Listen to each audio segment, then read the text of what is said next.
Hello students, आज हम लोग पढ़ेंगे structure of seed. Last class में मैंने एंडोस्पर्म का डेवलपमेंट, एम्ब्रायो का डेवलपमेंट, ये सारा कुछ डिस्कस किया हुआ था। तो आज का जो टॉपिक है actually fate of endosperm. Endosperm का जो फेट होता है वो क्या है?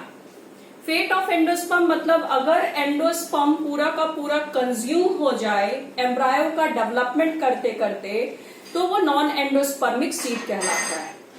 और जब एंडोस्पर्म उसमें रिमेन्स बच जाए एम्ब्रायो का डेवलपमेंट करते करते, that is called what? Endospermic seed.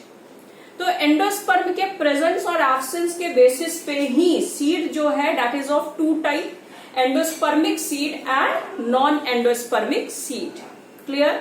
तो मतलब एंडोस्पर्म अगर जिस सीड में प्रेजेंट होते हैं उसको हम एंडोस्पर्मिक सीड कहेंगे, और जिसमें एंडोस्पर्म एब्सेंट होता है उसको हम क्या कहेंगे? Non endospermic seed. नाउ एक और यहाँ टाइप्स ऑफ सीड में पॉइंट आता है दैट इज पेरिस्पर्मिक सीड। तो व्हाट इज पेरिस्पर्मिक सीड? जैसे शुगर बीट है, उसको हम लोग, उसके सीड को हम लोग कंसिडर करते हैं किसमें? पेरिस्पर्मिक सीड में।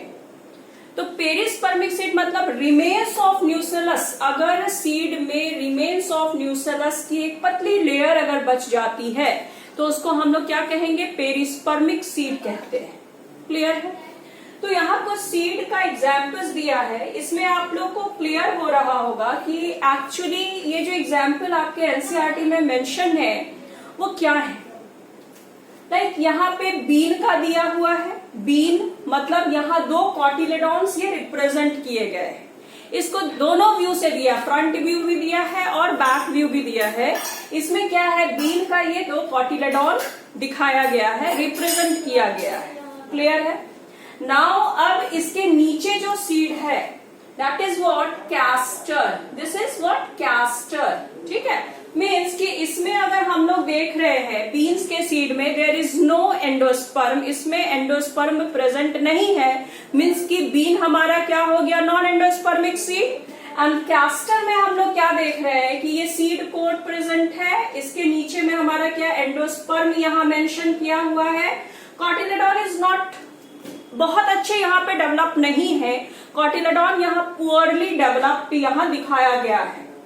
And this one is hypocotyl axis, मतलब हाइपोकोटाइल इज अ रीजन, और हाइपोकोटाइल के बीच नीचे ही बीनीथ क्या होगा? हमारा root axis, RAM, root apical meristem से ही रूट जो होंगे वो इनिशिएट होंगे, रेडिकल इनिशिएट होता है, और उसके ऊपर वाला रीजन क्या हो जाएगा? शूट एपिकल मेरिस्टेम, जहां से शूट जो है तुम्हारा जो प्लूम्यूल रीजन होता है वो इनिशिएट होगा। तो ये कैस्टर जो तुम्हारा दिखाया गया है इसमें, ये नॉन एंडोस्पर्मिक हुआ कि endospermic? It is endospermic, because endosperm यहाँ पे बहुत अच्छे अबंडेंट अमाउंट में हम लोग को यहाँ देखने को मिल रहे हैं।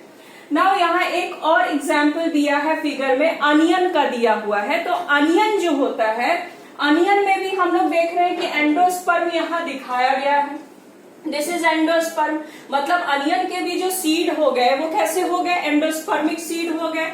यहाँ पे ये रीजन को हाइपोकोटाइल रीजन अगर बोल रहा है, मान लो कि एम्ब्रायनल एक्सिस है, ये पूरा का पूरा एम्ब्रायो, यहाँ पे कर्व्ड एम्ब्रायो है ना, ये जो है curved embryo, it is a unique feature. देखो ये एक बहुत अच्छा यहाँ पे क्वेश्चन पूछा जा सकता है कि अनियन में किस तरह का एम्ब्रायो होता है? It is a curved embryo. ठीक है, और यहाँ अगर इसको हम लोग एम्ब्रायनल एक्सिस मान लेते हैं तो एपिकोटाइल का रीजन इज सैम। एपिकोटाइल के ऊपर में क्या हो जाएगा? है ना, एपिकोटाइल रीजन इज व्हाट? ऊपर वाला जो एम्ब्रायनल एक्सिस कॉटिलेडॉन के ऊपर जो होते हैं उसको क्या बोलते हैं? एपिकोटाइल। तो यहाँ सैम है, that is shoot apical meristem हो गया, और इसके नीचे में क्या होता है? Hypocotyl region. तो यहाँ से रूट जो होंगे वो इनिशिएट होंगे, और रूट का जो नीचे वाला स्ट्रक्चर दिखाया गया है that is what? Root tip. तो ये फिगर हम लोग यहाँ बहुत अच्छे से समझे हैं कि what is the structure of what? Different type of seed. तो यहाँ अनियन के भी जो सीड हो गए वो कैसे सीड है? एंडोस्पर्मिक सीड है। This is what? Endospermic seed. Now एक चीज और मैं यहाँ पे बनाती हूँ फिगर वाइज, मैं यहाँ और एक सीड को हम लोग यहाँ डिस्कस कर सकते हैं। जैसे अगर हम लोग डिफरेंट टाइप ऑफ सीड ही बना रहे हैं तो यहाँ हम लोग एक मेज का सीड बनाते हैं, ये बहुत इंपॉर्टेंट है हमारा। ठीक है, देखो तुरंत ये बन जाएगा, ये हमारा मेज का सीड बन रहा है।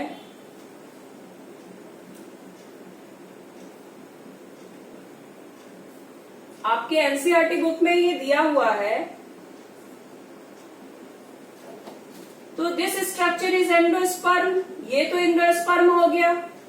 एंड ऊपर वाले जो ये स्ट्रक्चर है, इट इज अ पेरिकार्प, ये पेरिकार्प हो गए।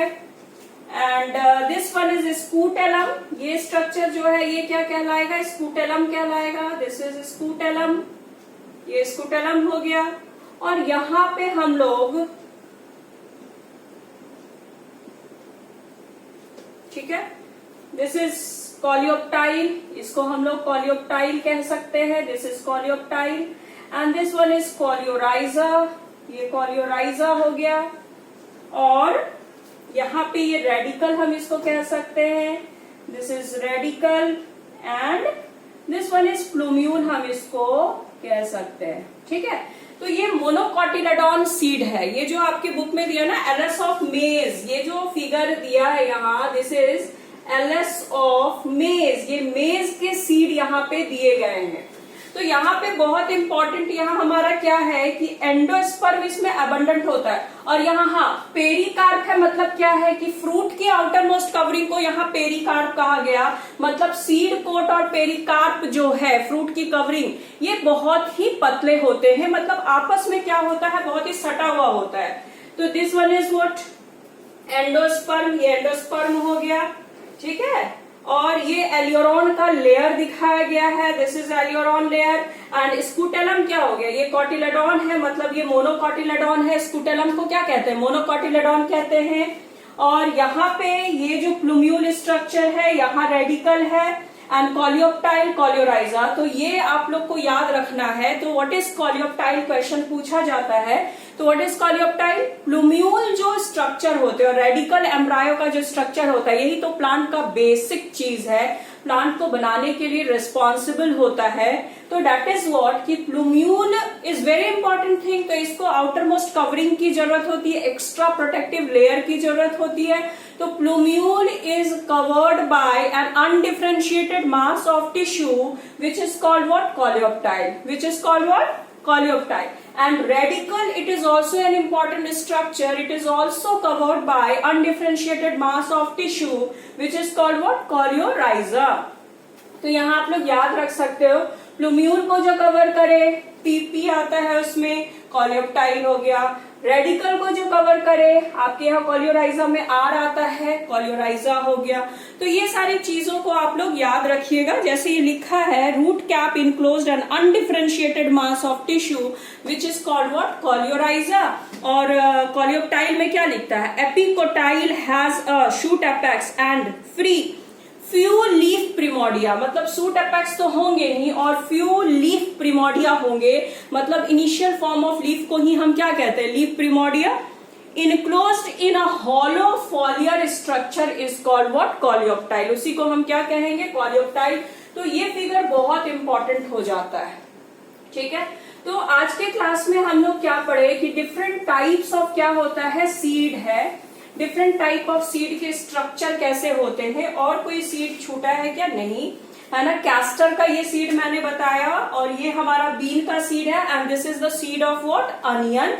एंड द फिगर जो हम अभी ड्रॉ करके बताए, दिस इज व्हाट, एलएस, मतलब क्या हो गया, लॉन्गिट्यूडिनल सेक्शन ऑफ मेज हम लोग पढ़ चुके। क्लियर है। नाउ अब यहाँ पे स्ट्रक्चर ऑफ सीड की जब बात आती है, तो what is the structure which is present inside the seed, seed में क्या क्या प्रेजेंट होते हैं, किस तरह के स्ट्रक्चर प्रेजेंट होते हैं, उसको हम लोग देखेंगे। ठीक है, तो यहाँ पे सीड कंटेन, जैसे स्ट्रक्चर ऑफ सीड है, तो सीड में क्या होगा, सीड में एक सीड कोट प्रेजेंट होता है। सीड कोट क्या है, it is an outer most covering of seed, seed का आउटर मोस्ट कवरिंग को ही हम क्या कहते हैं, सीड कोट कहते हैं। क्लियर है। The function of the seed coat is what, it give protection. और सीड कोट जो बना है वो किस चीज का बना है, ovule, ovule is converted into seed. जब ओव्यूल सीड में कन्वर्ट हुआ, मतलब ओव्यूल का ही कोई पार्ट सीड कोट बनाया होगा। तो जो सीड कोट होता है ना, अगर 2 इंटेग्यूमेंट प्रेजेंट होते हैं तो इसमें भी सीड कोट का नंबर कितना होगा, एक आउटर 1 होगा और एक क्या होगा, इनर 1 होगा। ठीक है, तो outer 1 is called what, टेस्टा, this is called टेस्टा, and inner 1 is called what, tegmen, इसको हम क्या कहेंगे, टेगमेन। तो ओव्यूल का ही जो बाइटेगमिक कंडीशन होता है वही क्या कर रहा है, सीड कोट में कन्वर्ट हो रहा है, और आउटर मोस्ट को हम लोग टेस्टा कहते हैं and the inner most is what, tegmen. Very clear. And number 2 structure जो प्रेजेंट होता है हम कह सकते हैं एंडोस्पर्म, यहाँ एंडोस्पर्म को लेते हैं। तो एंडोस्पर्म में और में नॉट बी प्रेजेंट, सीड में एंडोस्पर्म प्रेजेंट हो भी सकते हैं, नहीं भी हो सकते हैं।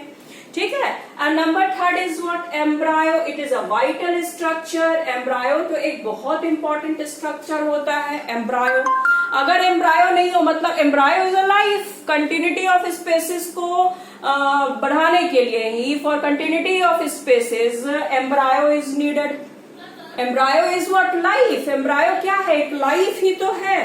तो embryo it give rise to mature plant and maintains the continuity of generation.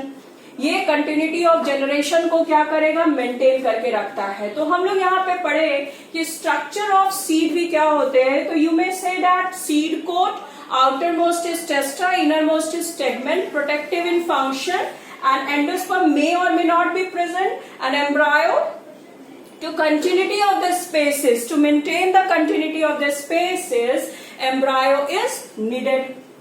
So this is all about the structure of seed and various type of seeds को हम लोग पढ़े।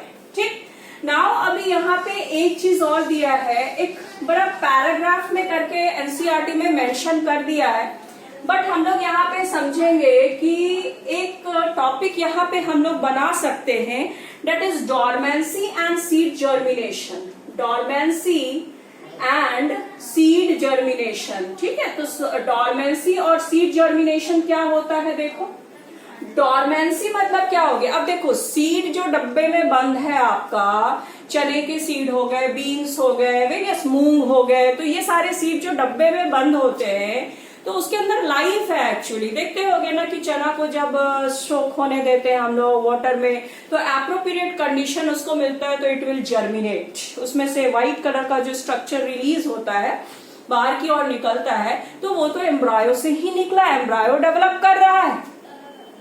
और जो एम्ब्रायो डेवलप करके प्लूम्यूल और रेडिकल बना देगा, उसको अगर हम मिट्टी में डाल देंगे तो प्लांट के फॉर्म में वो जन्म ले लेगा।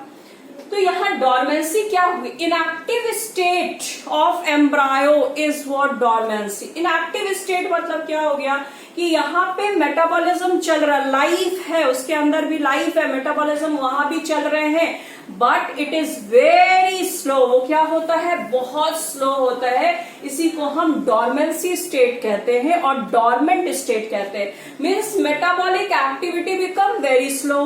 और सीड जर्मिनेशन क्या हो गया, whenever we get appropriate conditions like temperature, we provide water, we provide oxygen, availability of oxygen। तो यहाँ पे अगर हम पूरे कंडीशंस को प्रोवाइड कर दें तो seed will what, it will germinate, है ना, वो जर्मिनेट कर जाएगा।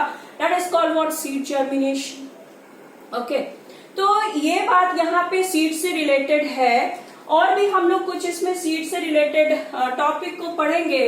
अभी के लिए आप लोग इतना पढ़िए। ओके, मैं तुरंत अभी एक वीडियो और अपलोड करूंगी जिसमें हम लोग सीड की वायबिलिटी को भी देखेंगे कि सीड वायबिलिटी क्या होती है। वेरियस प्लांट की जो वायबिलिटी होती है सीड की अलग अलग होती है। ठीक है, तो टिल देन ओके, पढ़ते रहिए, बाय बाय।